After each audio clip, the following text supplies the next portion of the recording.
In this video, I'm going to show you how to connect your SmartSwim to a Wi-Fi network. Now, there's two ways that you can go about this. One method, we can use the pairing app to assist us in connecting to our swim and entering the password and controlling the interface, or we can use the buttons on our SmartSwim to do all of the controlling and entering the password using the soft keyboard on our SmartSwim. So in the first part of the video, I'm going to put the pairing app into repeat mode so we can scan and watch what's happening as I press the buttons on my SmartSwim. Again, you have the forward button, the back button, and the select button. And you have the power button under here. So let's begin by connecting our SmartSwim. Oh boy, this might be tough. Mr. Glasses. So I'm going to pick Craig's Swim. We can see that here. And that's my SmartSwim here. So I select that and the pairing app. And again, you don't need a pairing app to do this. I can do the entire configuration using just my SmartSwim and the buttons. And then you can see here it shows an image of what's on the display in my SmartSwim. And that's what you're seeing now. That's this region of the pairing app. It scans an image of what's in your SmartSwim. This is low frequency. It's a very low sample rate, but it's sufficient enough for you to see what's going on without having to wear your SmartSwim to control it and to enter functions, passwords, email addresses, whatever, just to get the configuration done.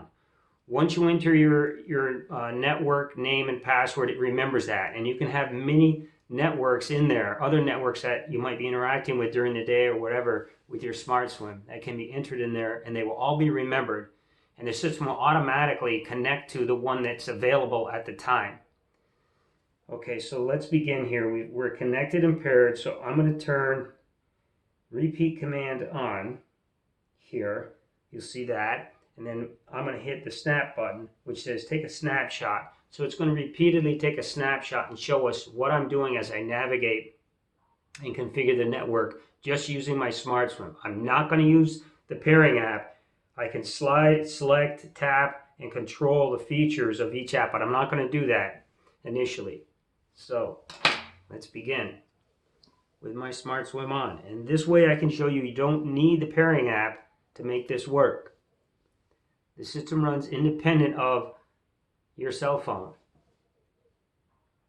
But there are other features with the pairing app that will help you out. So we're going to scroll over and I'm going to pick the settings. And you can see now we're up in the settings here in the continuous loop mode. You can see continuous capture. So I'm going to scroll down in here until I get to the Wi-Fi. And I'm using the buttons here up and down and select when I get to where I want. So I'm going to go up and down the menu system here until I get to where I see the Wi-Fi settings. So let's go down. That was up, down, down one more, and there's Wi-Fi settings.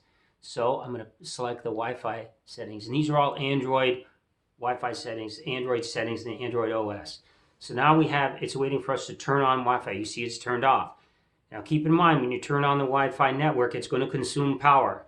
You'll take a 5-hour GPS session is now going to be like 2.5 hours because Wi-Fi consumes a lot of energy. So at any rate, I can configure my networks, and then I can turn off Wi-Fi. And then certain apps, depending, like our email session app, will basically only turn Wi-Fi on when it needs it to do an upload to your inbox of your session files. And then it turns the Wi-Fi off. So some of the apps, depending, will be more efficient with the Wi-Fi than others. Let's say the YouTube streamer, it's got to have it on all the time, so that's going to consume power.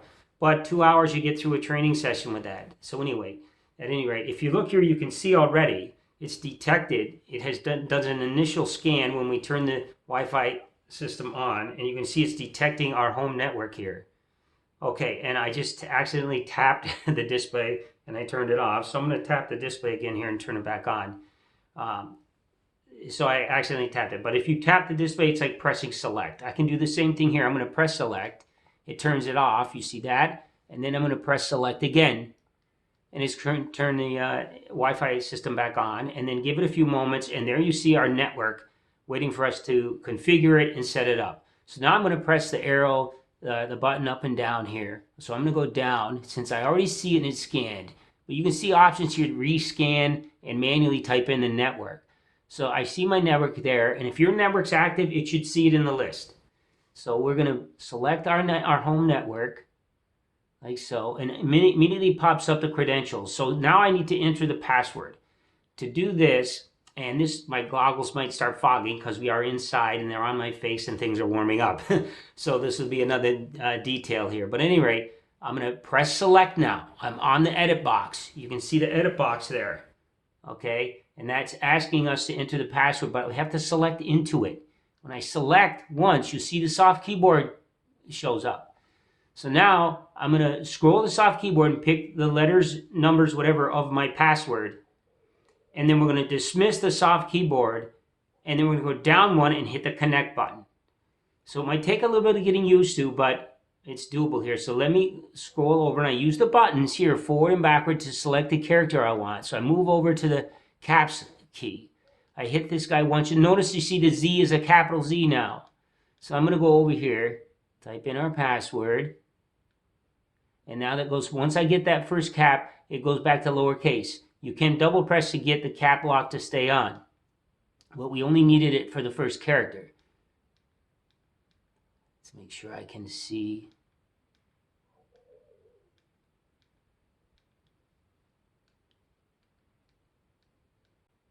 So you'll see you're going to be doing this a little bit, and I'm having a hard time seeing now because the lenses are fogging.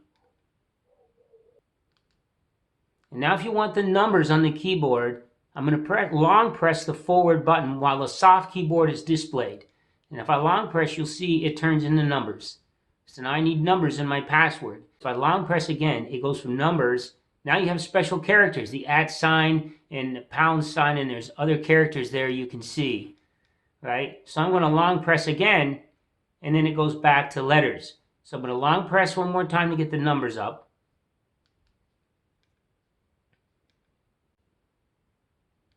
Now I made a mistake, so I got to delete that character. So I'm going to scroll over to delete. I'm going to press the delete key, and it just deletes that one entry. We're still on numbers. Now we're done. Password is entered. So now we have to dismiss the soft key. And that's the down arrow. You see that little down arrow there. So I scrolled over to the down arrow. Now I'm going to press select. And you see the soft keyboard goes away. Now I'm going to use the buttons again to go down.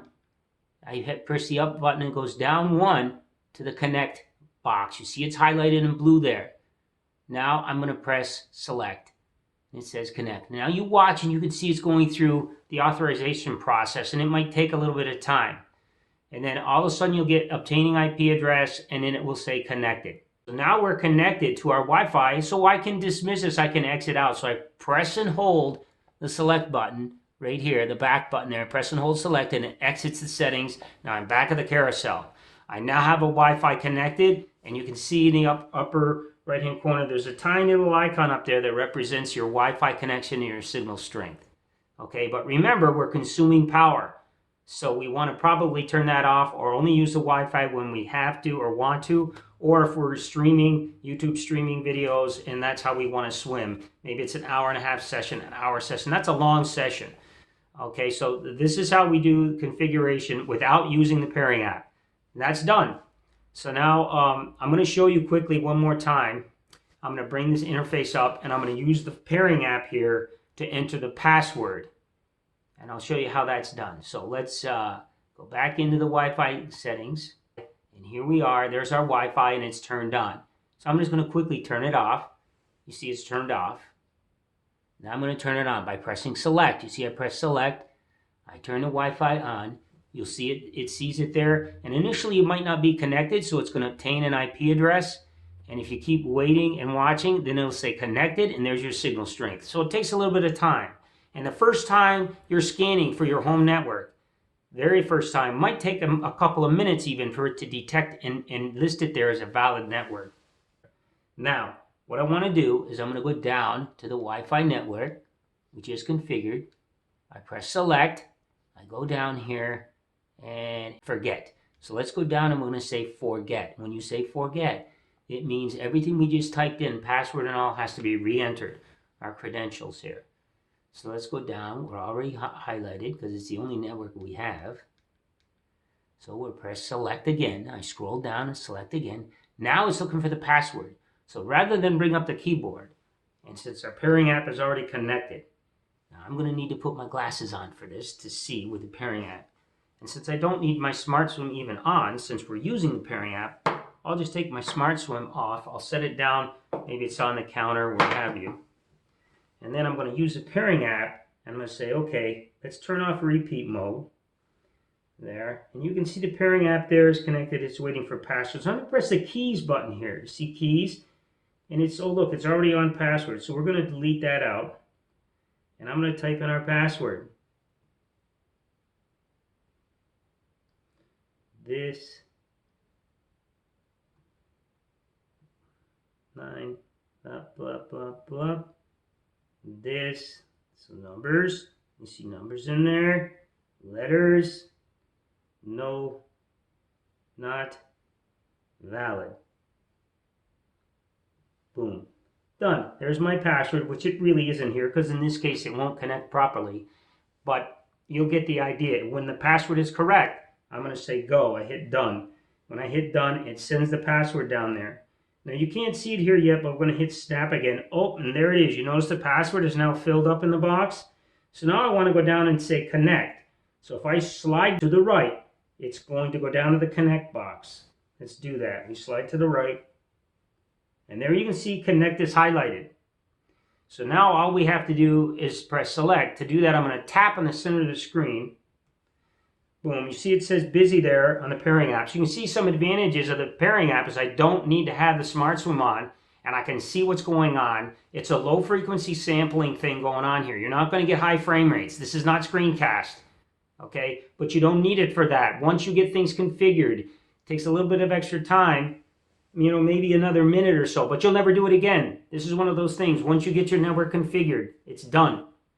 Most of the session training you do, press the start button, swim for an hour, press the stop button, done. Right? A lot of your sessions, it gets that simple. It's a single button action, if that. So now you can see here, it tried to connect, but you'll notice if we hit snap, it says there's an authentication problem because we didn't use the proper password.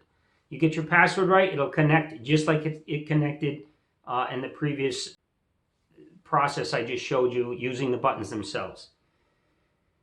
So there you have it, and that is how you configure the Wi-Fi network on your SmartSwim. And you can add multiple Wi-Fi networks, and again, keep in mind, it will consume power if you leave the Wi-Fi network on.